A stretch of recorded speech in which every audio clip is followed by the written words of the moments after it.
मैं उस परम पिता परमेश्वर को नमस्कार करता हूँ जो नारायण है, जो गोविंद है, जो निराकार सत्ता है, जो बद्री नारायण है, जो विष्णु नारायण है, जो कृष्ण नारायण है। दोस्तों, मैं उस परम पिता परमेश्वर को नमस्कार करता हूँ।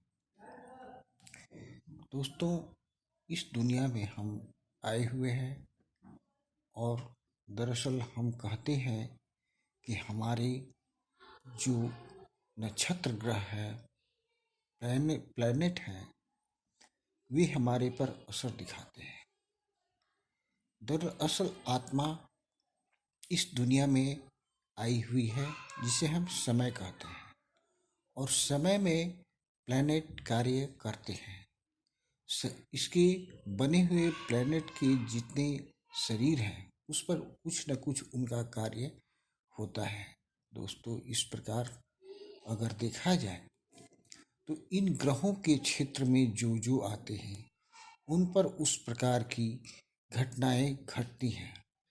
लेकिन क्या कोई ऐसी उपाय है जिसके द्वारा हम निकल जाएं? इन ग्रहों का हम पर कोई असर ना हो? तो हाँ, इसका उपाय है।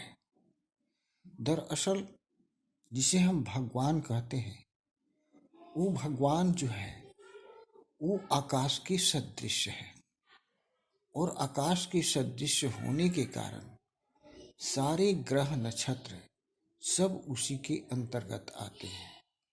सब दरअसल उसी में ही अवस्थित है। उसी प्रकार जिस प्रकार सारी संसार की लोग इस निराकार दुनिया में स्थित हैं। दरअसल धरती, चंद्रमा, सूर्य या जितने भी ग्रह हैं, सोम, मंगल, बुध, बिफे, शुक्र, शनि, चाहे यम, कुबेर, ये सारे ग्रह इसके अंतर्गत हैं।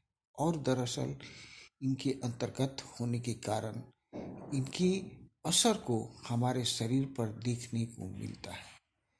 कार्य होते होते बिगड़ जाते हैं, बनते बनते बिगड़ जाते हैं, या कहने का मतलब है कि दिन दशा जब लोगों को खराब होती है तो बहुत दिनों तक खराब ही रहती है। दरअसल इसका निदान क्या है? तो जितने रत्नकार हैं, यानी जो एस्ट्रोलॉजर है, यानी जो रत्न के बारे में बताते हैं, दरअसल वो कहते हैं कि तुम पर इस ग्रह की छाया है और तुम ये ग्रह को पहनो। दोस्तों, और लोग उस ग्रह को के रत्न को पहनना चालू कर देते हैं, जिससे उनका कुछ असर कम हो जाता है कुछ। लेकिन कहने का मतलब है कि 24 आवर दरअसल उसका प्रभाव रहता है, और ग्रह के लिए वो पहने रहते हैं, लेकिन ये इसका निदान नहीं है।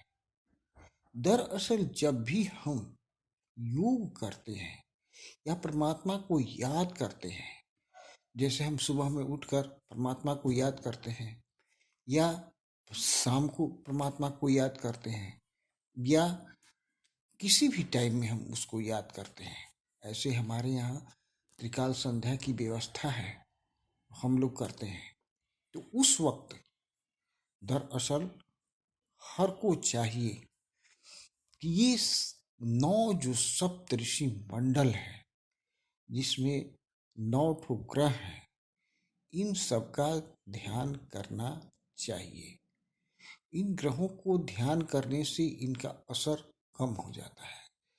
दरअसल हम लोग इस आकाश गंगा में हैं और इसमें 9 ग्रहों का ही चक्र चलता है। दरअसल इन्हें अवश्य हमें याद करना चाहिए, जिससे हम हर प्रकार की बाधाओं से दूर हो सकते हैं। ये मेरा मानना है और ये मेरा आजमाया हुआ चीज़ है।